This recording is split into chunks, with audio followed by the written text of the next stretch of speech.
Sejam todos bem-vindos a mais um Evangelho semanal da Casa dos Espíritos. Que Deus abençoe, proteja, ilumine e oriente a todos.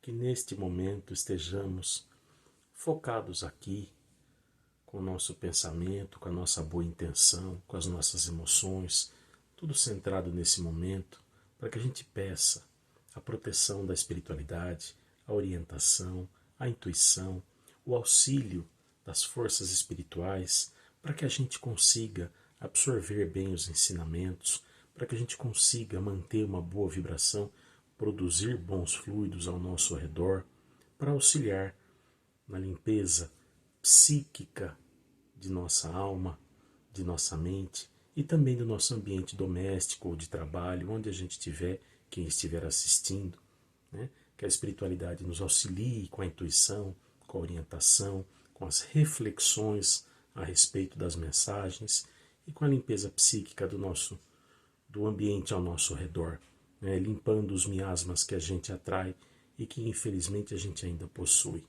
Que nosso anjo de guarda esteja presente, nos fortalecendo, nos permitindo uma boa absorção dos ensinamentos de hoje para nosso aprendizado e para a continuidade da vida, né, para mais um passo, nos preparando para mais um período, para mais uma semana, para mais uma jornada, com o auxílio desse trabalho de hoje. Que assim seja. Olá! Dando sequência à leitura do capítulo 2, Temor da Morte, do livro Céu e Inferno, hoje faremos a leitura dos itens 5 e 6. Este estado de coisas é alimentado e prolongado por causas puramente humanas, que o progresso fará desaparecer. O primeiro é o aspecto sob o qual é apresentada a vida futura, aspecto que poderia contentar as inteligências pouco desenvolvidas, mas que não conseguiria satisfazer as exigências da razão dos homens que refletem.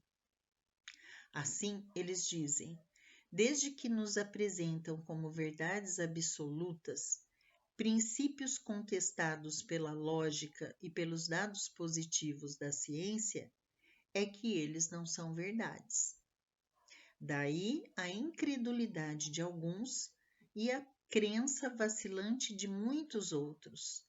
Para estes, a vida futura é uma ideia vaga, constituindo mais uma probabilidade do que uma certeza. Acreditam nela, desejariam que assim fosse, mas, apesar disso, exclamam: e se não for assim? O presente é positivo, ocupemo-nos dele primeiro, que o futuro virá por sua vez. E depois acrescentam: afinal de contas, que é a alma? Um ponto, um átomo, uma faísca, uma chama? Como se sente, vê ou percebe? É que a alma não lhes parece uma realidade efetiva, mas uma abstração.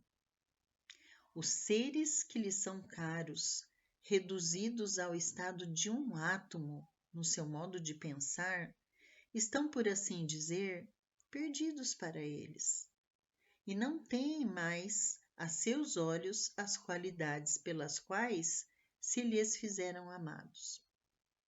Não podem compreender o amor de uma faísca, nem o que a ela possamos ter. Eles mesmos ficam mediocremente satisfeitos de se transformarem em mônadas. Daí o retorno do positivismo da vida terrena, que possui algo de mais substancial, sendo considerável o número de criaturas dominadas por este pensamento. Outra causa de apego às coisas terrenas, mesmo nos que mais firmemente creem na vida futura, é a impressão que eles conservam do ensino que relativamente a ela lhes tem sido dado desde a infância. Convenhamos que o quadro inventado pela religião sobre o assunto é pouco sedutor e não tem nada de consolador. Senão, vejamos, de um lado, contorções de condenados a espiarem em torturas e chamas eternas os erros de uma vida efêmera e passageira. Os séculos sucedem-se aos séculos, sem qualquer perspectiva de abrandamento das penas, sem qualquer piedade. E o que é mais atroz ainda, o arrependimento não tem nenhum proveito para eles. De outro lado, as almas combalidas e atormentadas do purgatório aguardam a sua libertação mediante a intercessão dos vivos, que orarão ou farão que orem por elas, e não dos esforços que fizeram para progredir. Essas duas categorias compõem a imensa maioria da população de além-túmulo.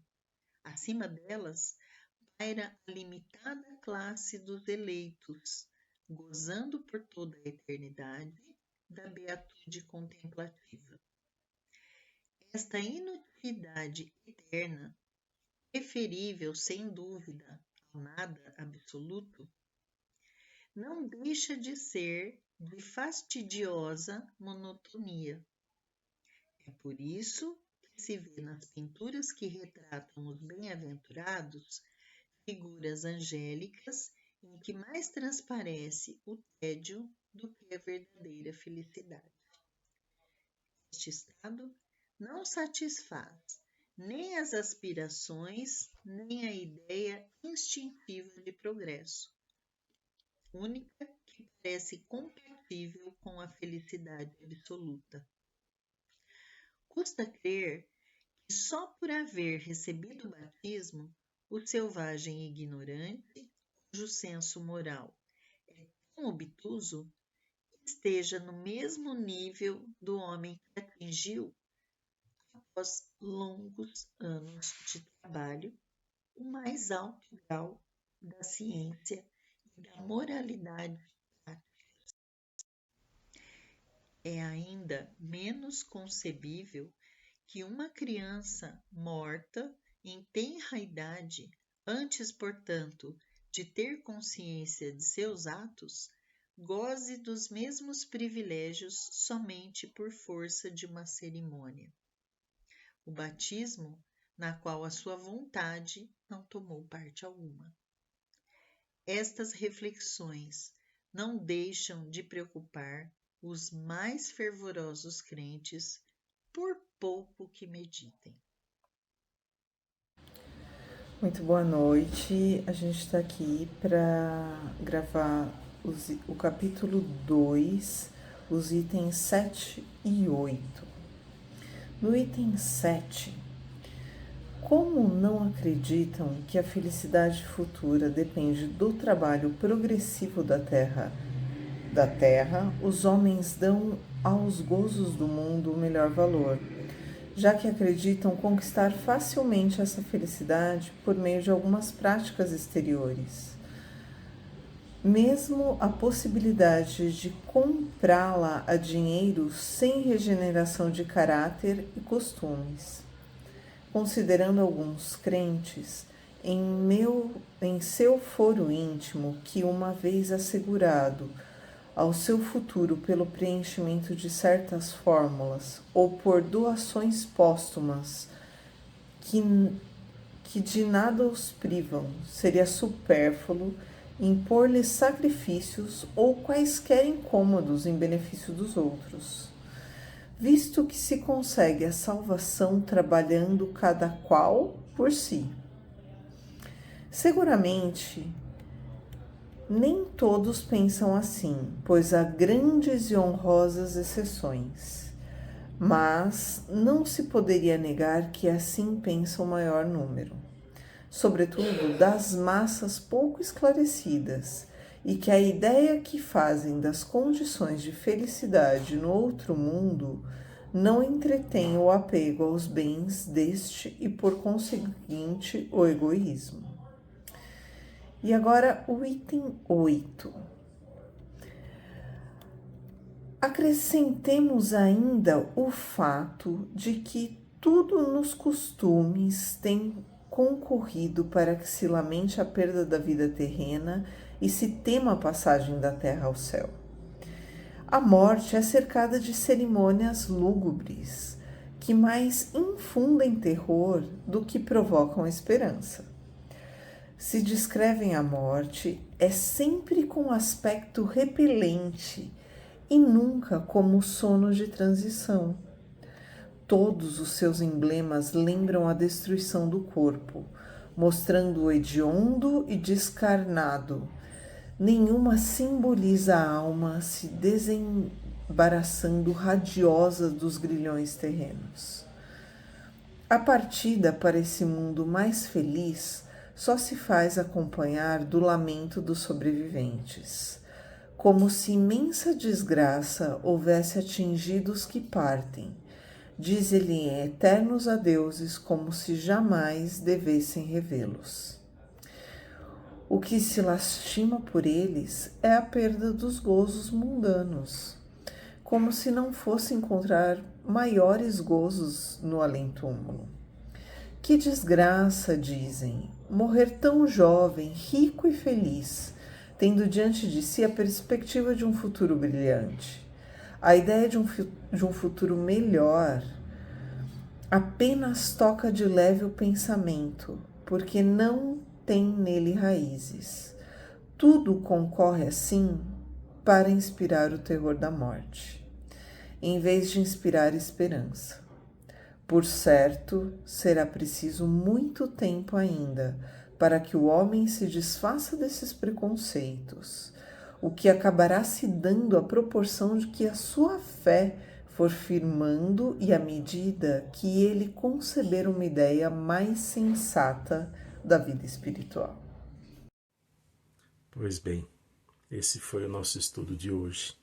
Vamos rogar a Jesus, nosso Mestre amado, que nos abençoe, que nos proteja, que nos dê uma boa semana de trabalho, de estudo, que tenhamos bons momentos em nossos grupos sociais, religiosos, os ambientes em que a gente frequenta, que a gente tenha a proteção, que a gente tenha o pensamento firme no auxílio ao próximo, na caridade, na religião, na fé em Deus, no bom pensamento, na boa ação, na boa palavra, que a gente tenha sempre as boas tendências, que a gente busque trabalhar em nós, que a gente busque sempre tentar entender e identificar quais são os pontos em que a gente deve melhorar para com as pessoas, para com os familiares, nas relações de comércio, de consumo, no trânsito, no trabalho, aonde for, que a gente use esse ensinamento para sempre nos fortalecer. Você que estiver aí assistindo isso em qualquer momento, seja de manhã, de tarde ou de noite, esteja no trabalho, esteja no ambiente de estudos, esteja em casa, que seja abençoado, protegido, que essas palavras, que essas reflexões possam servir para ancorar, para auxiliar, para voltar para o rumo, voltar para o eixo, que muitas vezes a gente se perde no torvelinho aí das emoções, das situações, problemas do dia a dia. Então que esse momento nos auxilie a todos. Que assim seja.